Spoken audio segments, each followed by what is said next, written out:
Glórias ao Senhor. Aleluias. Diga: fala comigo, Senhor Jesus. Fala comigo, Senhor Jesus. Eu preciso ouvir tua voz. Amém. Assentai-vos, amados irmãos. Glória a Deus. Tome o seu assento, por gentileza. Não vá para outra parte, senão para a sua cadeira. Tome o seu assento agora.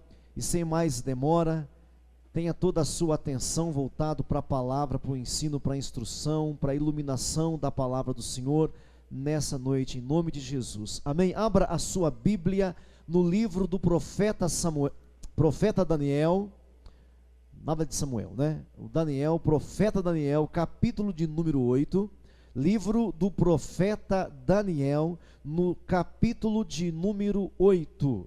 Amém? Nós vamos ler esse texto em sua íntegra nessa noite e nós com certeza seremos alimentados um pouco mais. Na quarta-feira passada, nós vimos o sonho do Daniel. Ele teve uma visão, ele teve um sonho, e ele viu 4 animais, vocês se recordam disso, né? E no mesmo texto nós temos a interpretação. A gente não dá interpretação para aquilo que já está interpretado. Nós podemos até fazer aplicação. Amém? Ele teve um sonho, ele viu 4 animais, e disse para vocês que esse capítulo 7, ele é um paralelo com o capítulo 2, do seu próprio livro. No capítulo 2, foi o sonho que o Nabucodonosor teve, aquele sonho da estátua, cabeça de ouro, os ombros e os braços de prata, o quadril de bronze, as pernas e os pés de ferro e barro. E também naquela data nós aprendemos que a cabeça era a Babilônia. O próprio Daniel teve a interpretação: tu és a cabeça. Os ombros e os braços eram os medos e os persas, o rei que veio depois. O ventre e o quadril de bronze representava a Grécia, e as pernas e os pés de barro e ferro representava Roma. Isso ele disse. Quando nós lemos aqui no capítulo 7, a semana passada, o Daniel agora teve um sonho, e ele viu 4 animais. Ele viu o leão, ele viu o urso, ele viu o leopardo, e ele viu um 4º animal indescritível.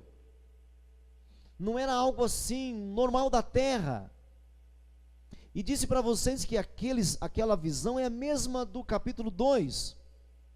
Aquele leão representa o próprio texto da interpretação. O próprio texto da interpretação. Aquele leão representa Nabucodonosor. Aquele urso representa os medos e os persas. Isso resumindo também, né? Aquele leopardo representa a Grécia e o Alexandre o Grande. E por que o leopardo? Porque é veloz. E nós vimos que o leopardo tinha asas para mostrar maior velocidade ainda. E o Alexandre o Grande foi um dos maiores conquistadores, foi um fenômeno. Em 13 anos ele conquistou tudo que existia de império na época. Ele acabou com tudo, dominou tudo. E isso também, essa interpretação está no próprio texto. No próprio texto. Então o capítulo 2 e o capítulo 7 são paralelos. O capítulo 8 que nós veremos agora, quando você lê assim de primeira, você pensa que é a mesma coisa, mas não é, tem algumas variações. E pelo menos uma variação muito importante.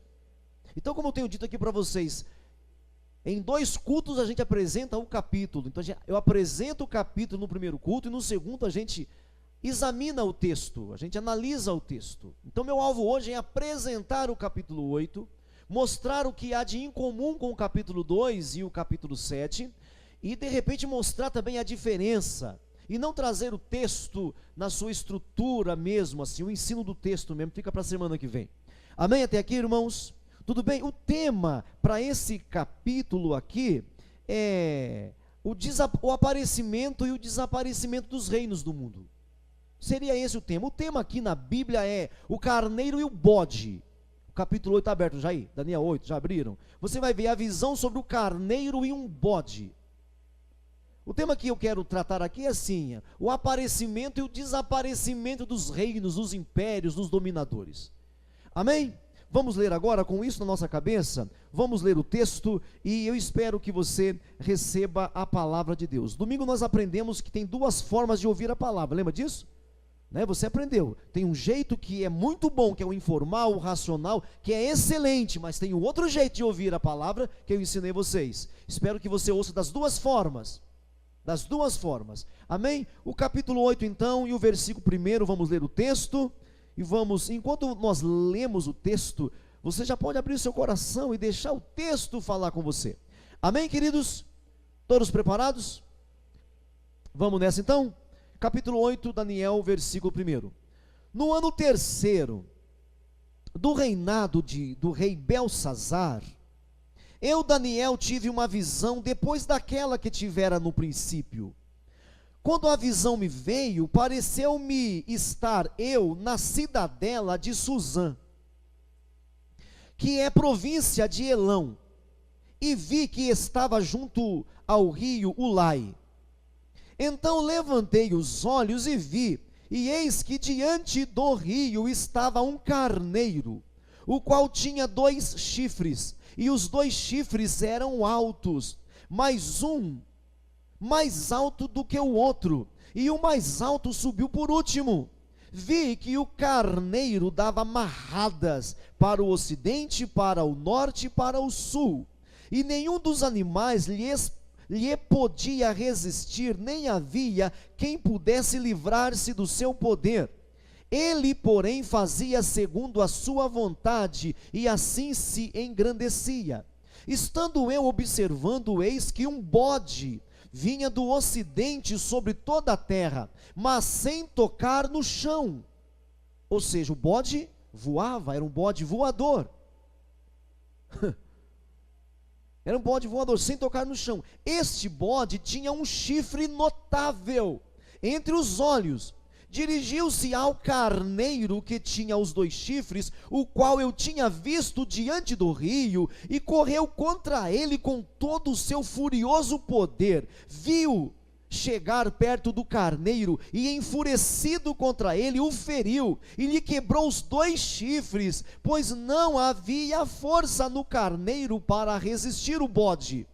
E o bode lançou por terra e o pisou aos pés, e não houve quem pudesse livrar o carneiro do poder dele. O bode se engrandeceu sobremaneira, e na sua força quebrou-se-lhe o grande chifre. E em seu lugar saíram 4 chifres notáveis para os 4 ventos dos céus. De um dos chifres saiu um chifre pequeno, e se tornou muito forte para o sul, para o oriente e para a terra gloriosa. Marca esse versículo, para a terra gloriosa. Cresceu até atingir o exército dos céus. A alguns do exército e das estrelas lançou por terra e os pisou. Se engrandeceu-se até o príncipe do exército. Dele tirou o sacrifício diário, e o lugar do seu santuário foi deitado abaixo. O exército lhe foi entregue com o sacrifício diário, por causa das transgressões, e deitou por terra a verdade. E o que fez prosperou. Depois ouvi um santo que falava e disse: outro santo, aquele que falava: até quando durará a visão do sacrifício diário e da transgressão assoladora? Visão na qual é entregue o santuário e o exército, a fim de serem pisados. E ele me disse: até 2.300 tardes e manhãs, e o santuário será purificado. Havendo eu, Daniel, tido a visão não é mais um sonho como o capítulo 7, viu irmão? A visão. Procurei entendê-la, e eis que se me apresentou diante uma como aparência de homem, e ouvi a sua voz de homem, de entre as margens do Ulai, a qual gritou e disse: Gabriel, dá a entender a este a visão. Veio, pois, para perto de onde eu estava. Ao chegar ele, fiquei amedrontado e prostrei-me com o rosto em terra. Mas ele me disse: entende, filho do homem, pois esta visão se refere ao tempo do fim. Falava ele comigo quando caí sem sentidos, rosto em terra. Ele, porém, me tocou e me pôs em pé no lugar onde eu me achava. E disse: eis que farei saber o que há de acontecer no último tempo da ira, porque esta visão se refere ao tempo determinado do fim. Aquele carneiro com os 2 chifres que viste são os reis da Média e da Pérsia, mas o bode peludo é o rei da Grécia. O chifre grande entre os olhos é o primeiro rei. O ter sido quebrado, levantando-se 4 em lugar dele, significa que 4 reinos se levantarão deste povo, mas não com força igual a que ele tinha. Mas no fim do seu reinado, quando os prevaricadores acabarem, levantar-se-á um rei de feroz catadura e especialistas em intrigas. Grande é o seu poder, mas não por sua própria força. Causará estupendas destruições, prosperará e fará o que lhe aprouver, destruirá os poderosos e o povo santo, junto com aquele que eu mandei você marcar, aqui outro versículo. Por sua astúcia, nos seus empreendimentos fará prosperar o engano no seu coração. Se engrandecerá e destruirá a muitos que vivem despreocupadamente. Muitos que vivem despreocupadamente. Levantar-se-á contra o príncipe dos príncipes, mas será quebrado sem esforço de mãos humanas. A visão da tarde e da manhã que foi dita é verdadeira. Tu, porém, preserva a visão, porque se refere aos dias ainda muito distantes. Eu, Daniel, enfraqueci e estive enfermo alguns dias. Então me levantei e tratei dos negócios do rei.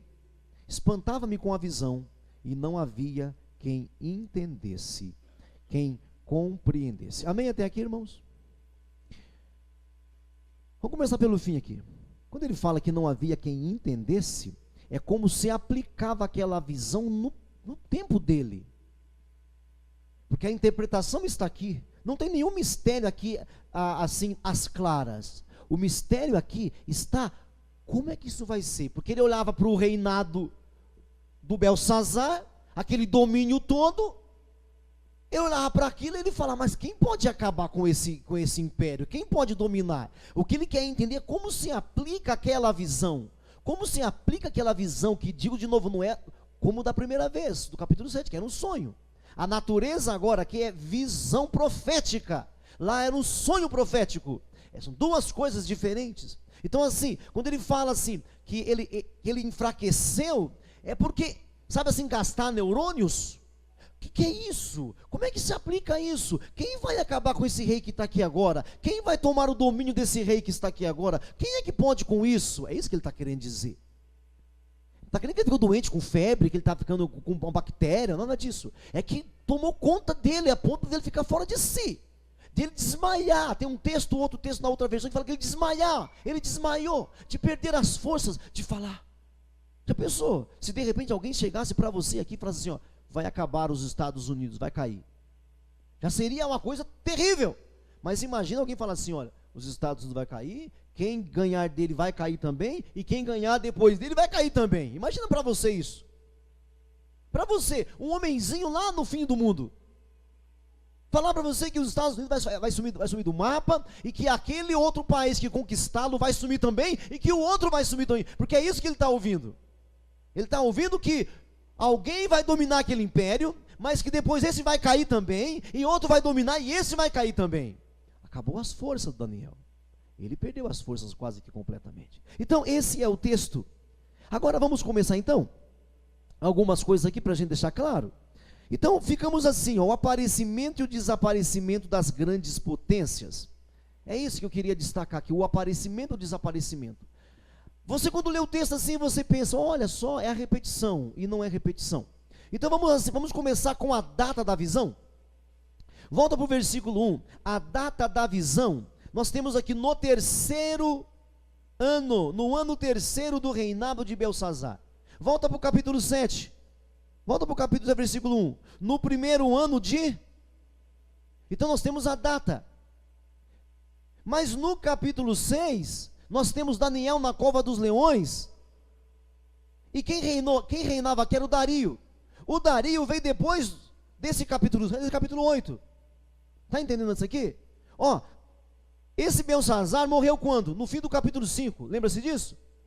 O Belsazar morreu no fim do capítulo 5. Como é que ele volta a aparecer no capítulo 7? Isso só quer dizer uma coisa: o livro não está em ordem cronológica. Tá bom assim? Não está assim, começo, meio e fim.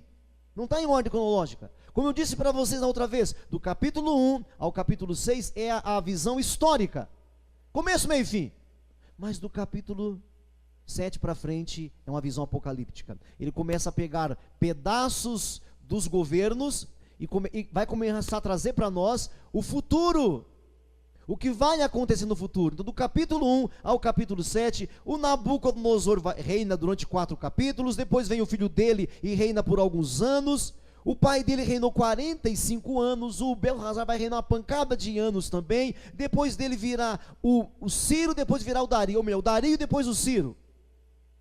Então, do capítulo 1 ao capítulo 6, eu sei quem governa, eu sei quem reina: Nabucodonosor, Belsazar, Dario e Ciro.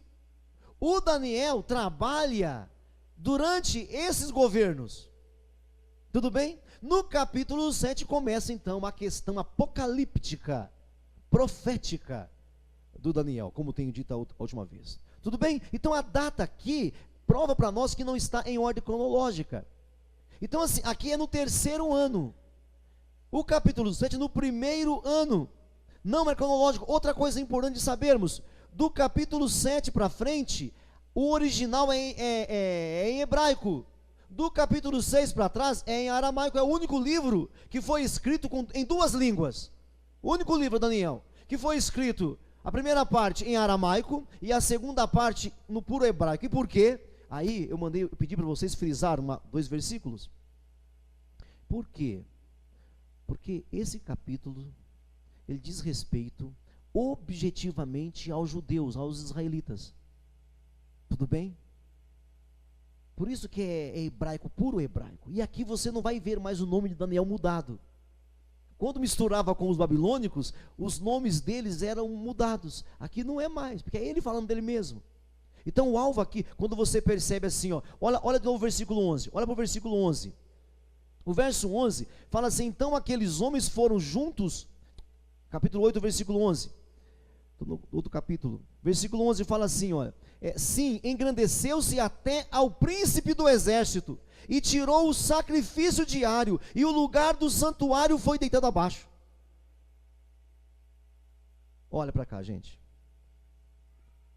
Para o Daniel, isso daqui é futurístico. Para nós, isso aqui é passado. Isso aqui já aconteceu. Por quê? A Babilônia já aconteceu, sim ou não? Os médios e os persas já vieram e já foram? Os gregos já vieram e foram? Já passou. Para o Daniel, isso daqui é futurístico. Para nós é passado. Tudo bem? Tá bom? Então o versículo 11 é muito claro, que fala do sacrifício. Não tem mais sacrifício hoje em Israel. Acabou o sacrifício. Já desde Jesus. Acabou o sacrifício. Fala do príncipe do exército. O versículo de número 24. Olha comigo o 24. Grande é o seu poder, mas não por sua própria força. Causará estupendas destruições, prosperará e fará o que lhe aprouver, e destruirá os poderosos. E o povo santo aqui, não tem nós ali. Quem é o povo santo que vocês já aprenderam que quer dizer santo mesmo? Diga para mim. Que quer dizer santo? Gente, Deus só tinha separado um povinho no mundo inteiro. Deus separou um povinho só. Qual é o nome desse povo? Qual é o nome desse povo? Israel. Ele tinha um povinho pequenininho lá no meio do canal do Oriente. Um povozinho pequitinho, que começou com Abraão e foi multiplicando. Esse é o povo separado. Santo não quer dizer muita coisa, só separado.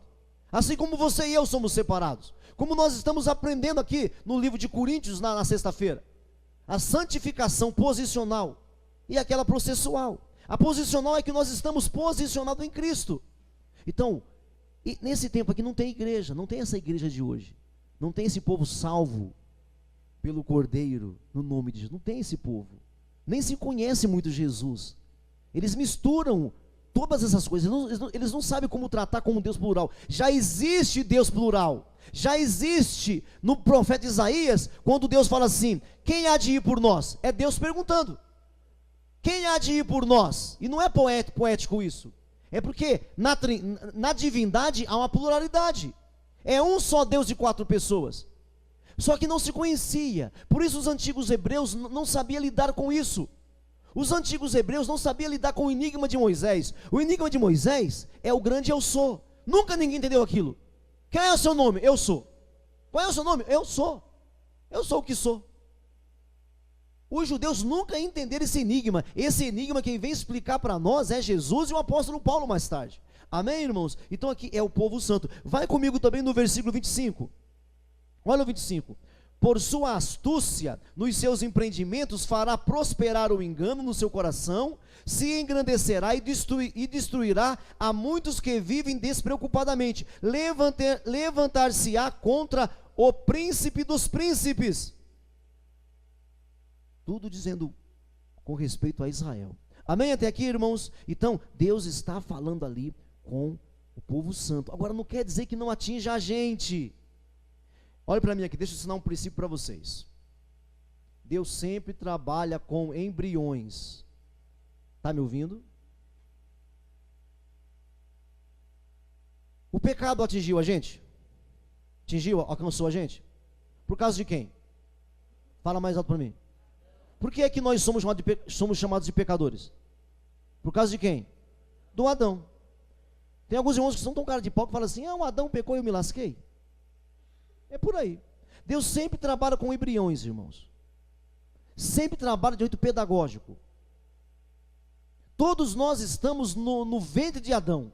Porque Adão pecou, todos foram considerados pecado. Mas porque Jesus morreu por nós, todos nós morremos também. Nós fomos salvos também. Entenderam, meu irmão? É assim. Deus queria um povo, começou com o povo judeu. É sempre um embrião. Ele sempre começa assim, de uma forma pedagógica. Aqui nesse capítulo 8 é muito importante que a gente entenda algumas coisas. Porque senão a gente não entende o Apocalipse. Não entende a visão apocalíptica.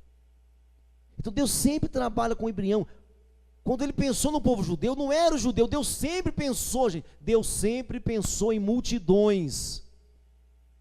Deus escolheu, e quando um dos profetas, me fugiu agora quem fala, um dos profetas chega a dizer que quando Deus chamou Israel, Israel era nada, era um povinho sem graça, e porque era imprestável Deus escolheu, porque é assim que Deus faz, Deus escolhe os imprestáveis mesmo, Deus pega os fracos, é assim que Deus opera, é assim que Ele fez com você e comigo, pega a gente do nada. Deus sempre trabalha com embriões, é a metodologia de Deus, Ele sempre pega o mínimo para alcançar o muito. Deus sempre pensou na multidão, no mundo inteiro, nas nações, sempre foi assim. Era para Israel ser luz para as nações. Israel não foi. Israel voltou-se para si mesmo. Israel não seguiu o plano de Deus. Não seguiu o plano de Deus. Era para ele seguir e anunciar às nações. Tanto é que os Salmos canta para nós: anunciai entre as nações. Anunciai entre as nações. Era para eles, eles não fizeram isso. Fizeram um buraco e se enterraram, e achavam que Deus era só deles. Aí vem Jesus para mostrar que não. Então Deus sempre trabalha com embriões. A natureza dessa profecia agora aqui do capítulo 8 é uma visão. O Daniel, ele é arrebatado de um lugar e vai para outro lugar. Olha o versículo 2. Quando a visão me veio, pareceu-me estar eu numa cidadela, que é a província de Elão, e vi que estava junto ao rio Ulai. Então levantei os olhos, e eis que vi diante de mim um rio, estava dentro do rio, e estava um carneiro. Ele foi tirado de um lugar, e foi transportado espiritualmente para outro lugar. Você crê nisso, não crê, irmão? É lógico que Deus não faz isso para você economizar passagem. Porque o que eu vejo hoje é uma sacanagem no meio desses ditos evangélicos. É cada sem vergonhice, irmãos, e é por isso que algumas pessoas se frustram com Deus, não creem mais no poder de Deus. Você vê as pessoas cuspindo na outra para cair no poder, jogando paletó na outra para cair naquilo, e fica brincando com Deus, você entendeu? Eu creio no poder de Deus, mas eu não creio que Deus vai te arrebatar daqui, para levar lá para o Colorado, para você economizar passagem. Deus não faz isso. Deus está preocupado com a salvação do mundo, gente.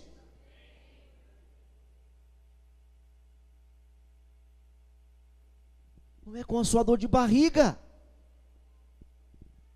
Deus tem um povo para salvar, de todas as nações, tribos e línguas. Não é apenas a metodista de Suzano, não. É algo muito mais sério. Então Deus move tudo, Deus move céu, Deus move terra, quando Ele quer falar com alguém. Então não é por causa da sua dor de barriga que você vai ser arrebatado, não, meu irmão. Mas se Deus quiser pegar um aqui, para fazer algo sobrenatural, Ele pega. Ele pega. Agora é preciso que você esteja envolvido, comprometido. Não é com o seu umbigo, meu irmão. Não é com o nosso próprio umbigo. É coisa do reino de Deus, não é coisa da metodista. Não é coisa, meu irmão, das batistas. É coisa de Deus. Não é com o nosso umbigo. Então as pessoas querem ver o poder de Deus e ficam pensando em religiosidade. Tem um monte de psicólogos aí derrubando pessoas na sugestão. Tem um monte. Os budistas fazem isso faz muito tempo. E nós estamos brincando com o poder de Deus. O poder de Deus é real. O Daniel foi tirado de um lugar e foi transportado para outro lugar. No sobrenatural de Deus. Porque é coisa séria. Tanto é que o Daniel perdeu as forças. Ele desmaiou. Mas nós nem orar queremos. A gente tem um sonhozinho. Quando eu falo isso, vocês ficam chateados comigo. Quando eu falo que Deus não tem compromisso nenhum com o sonho de ninguém, irmãos. Eu já falei para vocês, mas vocês ficam chateados comigo. Deus não tem compromisso nenhum com o sonho particular de ninguém. Agora, quando você pega e descobre o sonho de Deus e se une ao sonho dele, aí os seus sonhozinhos vai se cumprir. Aí sim. Aí o seu sonho pode até se cumprir. Mas Deus não tem compromisso com o meu sonho, meu irmão. Deus é que tem um alvo, Ele tem um plano. Ele tem um plano, meu querido. E vai se cumprir. Outra coisa que eu aprendo aqui. A história já está determinada. Quem vai participar dela, não. É igual Judas, meu irmão. Já desde o Antigo Testamento estava profetizado que alguém o trairia. Mas quem? Não sei. É isso que a gente precisa entender. Nós não conseguimos entender que Deus tem toda a história escrita sem ter determinado quem vai fazer. Por isso você precisa dizer: eis-me aqui. Ele tem a história. Ele disse: olha, essa cabeça de ouro da estátua é Nabucodonosor. Esse peitoral aí de prata são os medos e os persas. Depois virão os gregos e vai destruir os medos e os persas. Depois virão os romanos e vão destruir os gregos. E isso aconteceu, meu irmão. Pronto. Pronto. A história é Deus que decide. É Deus que decide. Não há ninguém que escolhe a história. Agora você pode participar da história. Você pode ser um na história de Deus. Não siga a sua própria historiazinha. A história do meu casamento, a história da minha salvação. Tem muito mais coisa para fazer, meu irmão. Então, o aspecto temporal. Nós vimos a data da visão, no 3º ano. O livro não é cronológico. Assim como Babilônia caiu, os medos persas caíram, tudo vai cair mesmo. Vamos ver aqui o aspecto temporal. O capítulo 8, então, eu falei que é futuro para Daniel, mas não para nós. Tá bom? O capítulo 7 não. O capítulo 7 é futuro, inclusive, para nós. O capítulo 7, eu vou rever aqui para você recordar comigo aqui. No capítulo 7, nós vimos lá o primeiro animal, que era o leão, o Império Babilônico. Nós vimos o segundo animal, que era o urso, que eram os medos e os persas. o terceiro animal, que era o leopardo, que eram os gregos. E aí nós vimos depois o quarto animal sem descrição, e que apareceram 10 chifres, mas apareceu um chifrinho. Lembra do chifrinho? Quem lembra do chifrinho? E o chifrinho dominou tudo, desandou tudo. Só que aquele chifrinho lá não é o mesmo chifrinho aqui. Porque aquele chifrinho lá aparece no quarto reinado, que é no romano, no reinado de Roma, no Império Romano. Mas o chifrinho aqui, ele aparece no terceiro, no Império Grego, no terceiro reinado. Vamos ver comigo aqui? Deixa eu ver aqui para eu ver o endereço certinho.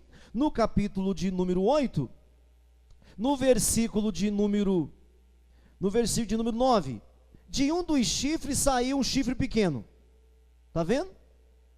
Né? Olha o verso 8, o bode se engrandeceu sobremaneira, o bode ficou grandão, quebrou-lhe-se e quebrou do bode o grande chifre.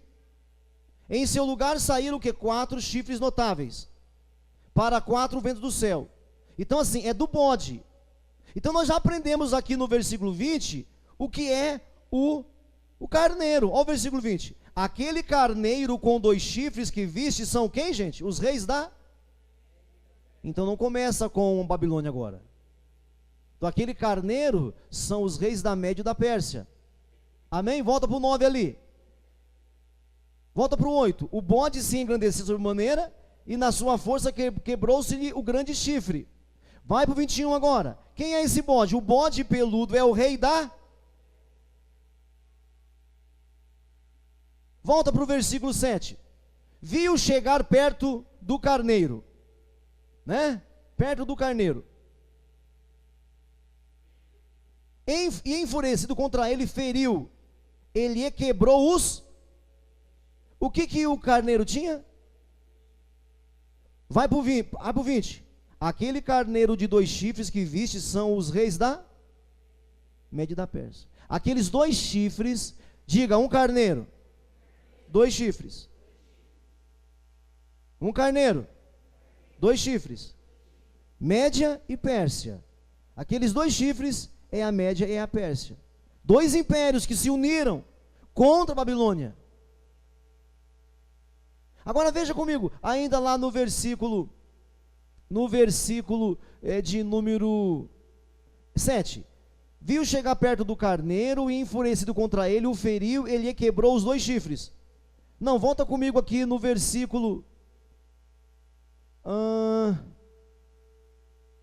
versículo 3, 8:3. Então levantei os olhos e vi, e eis que diante do rio estava um, o qual tinha 2, os 2 chifres eram, mais um era o quê? Mais alto do que o outro. O mais alto subiu por... Qual é o nome dos reinos, irmãos? Médio e... Qual é o último chifre então, irmãos?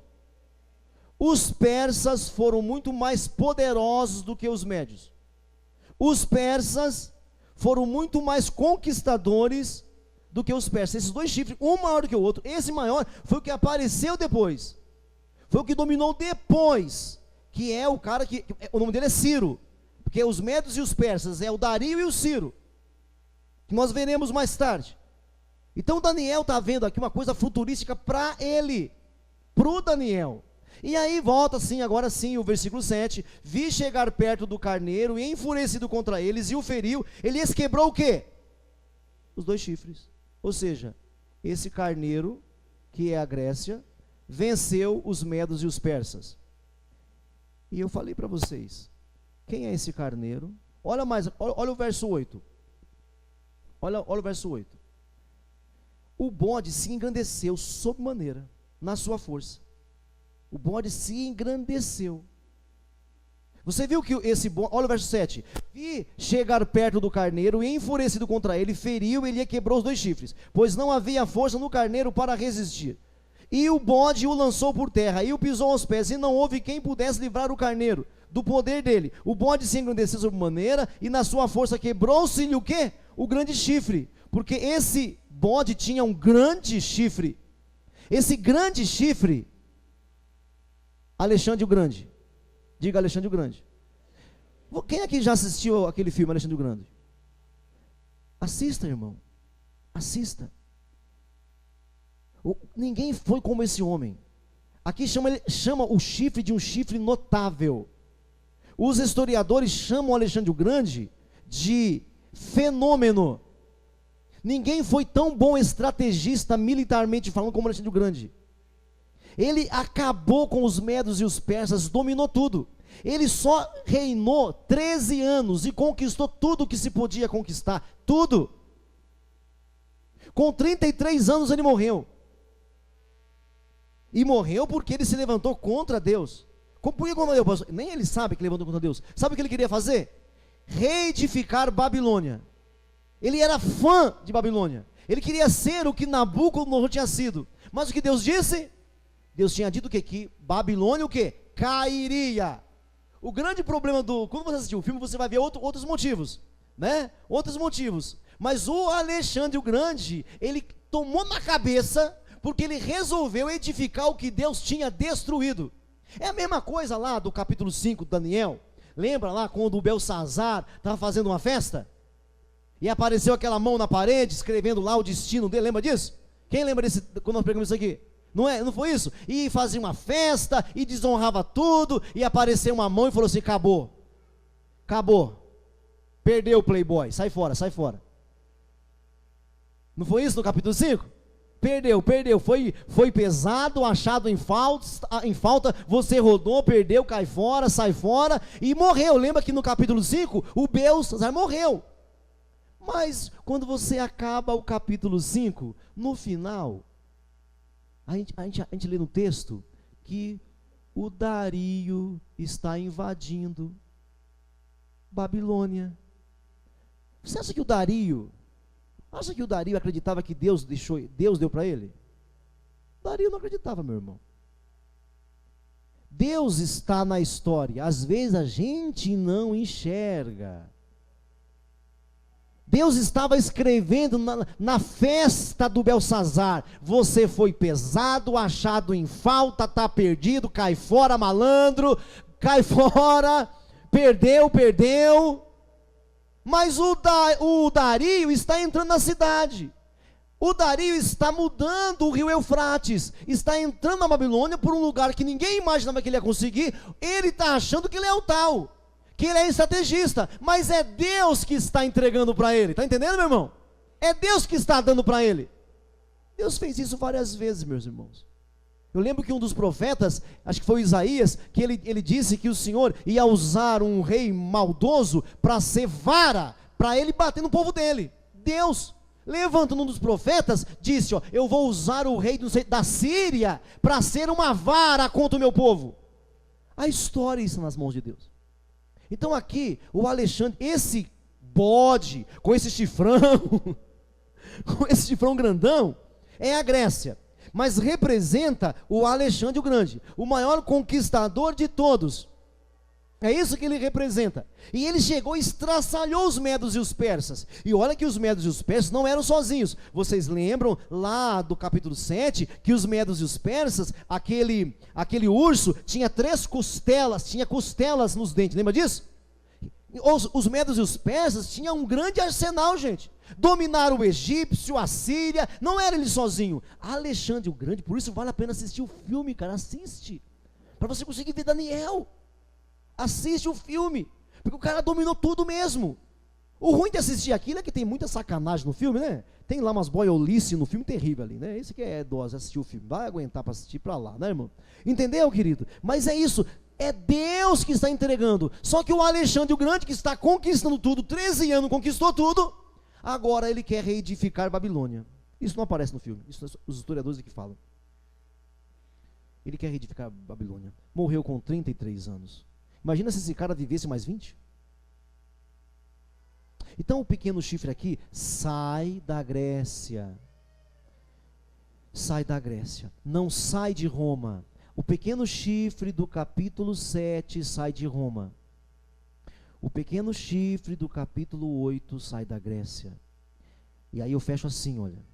Deus trabalha com embriões. O anticristo, gente. Apareceu um anticristo que invadiu Jerusalém. Invadiu. assou um porco no altar de Deus. O nome dele era Antíoco Epifane, que era um dos generais que ocupou o lugar de Alexandre o Grande, que é um desses 4 reinos aqui. Por isso que fala que vai atingir o povo santo, porque esses 4 chifres que vieram no lugar daquele um chifre, esses 4 chifres representam 4 generais, e um deles é esse Antíoco Epifane, que invadiu Jerusalém, destruiu o templo de Jerusalém, assou um porco e fez os judeus comer porco. Judeu não pode comer porco. Ele obrigou os judeus a comerem porco. Além de assar no altar, que era proibido na religião deles. É isso que está. Então esse pequeno chifre aqui é um embrião. Ou seja, apareceu um anticristo. Um antideus. Um anti-ungido. Está entendendo? E aí o capítulo 8, meu irmão, esse pequeno chifre do capítulo 8, ele é usado ilustrativamente. Por exemplo, quando Deus chama os 12 de igreja, a igreja começou com 12 homens. Quem diria? E o Pedro não sabia, o apóstolo Pedro não sabia que um dia a igreja seria de brasileiros, japoneses, coreanos, portugueses, espanhóis, não sabia. Para o Pedro, a igreja sempre seria judaica. É sempre embrionário. Então aqui no capítulo 8 tem um pequeno chifre que vai arrebentar com Israel, e eu falo isso a semana que vem, que vai destruir tudo, que vai alcançar o povo, que vai escravizar o povo. Aí vocês estudiosos, existe um livro na Bíblia, existe alguns livros na Bíblia Católica que não são inspirados. Aí se você quiser entender um pouco do contexto histórico, essa guerra que esse Antíoco Epifane vai fazer, você precisa ler o primeiro livro dos Macabeus e o segundo livro dos Macabeus. É um livro apócrifo, é um livro não inspirado, só existe na Bíblia Católica, porque eles não creem na Bíblia mesmo, né? Para eles o que vale é o Papa. Então existe livros apócrifos, chamado primeiro Macabeus, segundo Macabeus, Judite e um monte de coisa. Tem uns 14, 15 livros lá não inspirado. Então se você quiser entender essa guerra contra o povo santo, vai ler historicamente primeiro e segundo Macabeus. Aí você vai entender a guerra, como aqueles caras brigaram, e os caras brigando com ele, matando uns, humilhando eles, fazendo eles comer o que não devia ser comido, e um monte de coisa. Então para você entender, você precisa ler primeiro e segundo Macabeus. Os irmãos que gostam de estudar a Bíblia, os estudiosos que gostam de ler a palavra, tá bom? Para você entender um pouco melhor. Então eu te dou esse endereço para você ler. Então veja, é embrionário. Esse pequeno chifre, ele é ilustrativo.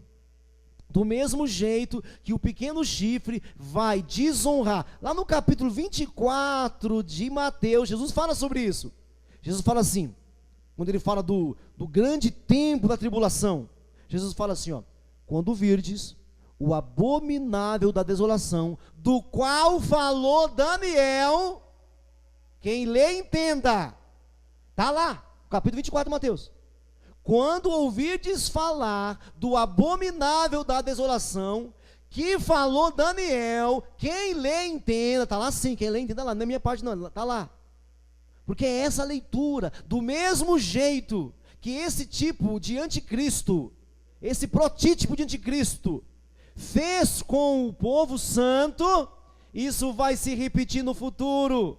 Então no capítulo 8, o pequeno chifre é um protótipo, é um embrião do anticristo que virá no futuro, que está no capítulo 7. Você está me entendendo ainda? Espero que sim. Por favor, não fala que não está entendendo, senão eu vou chorar. O que fica de lição para nós encerrarmos então? Deus está no controle. Vai aparecer reinos, vai desaparecer reinos. Aparecerão poderosos, aparecerão poderosos. Mas o nosso Deus está no controle. O Deus que você serve não é carregado por homens. É Ele que nos carrega no seu sangue. O Deus que nós servimos, nós não carregamos nas costas. É Ele que nos carrega no seu sangue. Existe uma história sendo desenrolada. Existe uma história. Deus já falou sobre ela. Ela está escrita. Você vai fazer parte dela ou não? Ou você vai continuar nessa vidinha de campanha, corrente, dá uma oraçãozinha aqui, faz uma oração ali, bota a mãozinha aqui, por favor me ajude? Ou você vai fazer parte da história, irmão, irmã? Você e a sua família vai fazer parte da história ou não?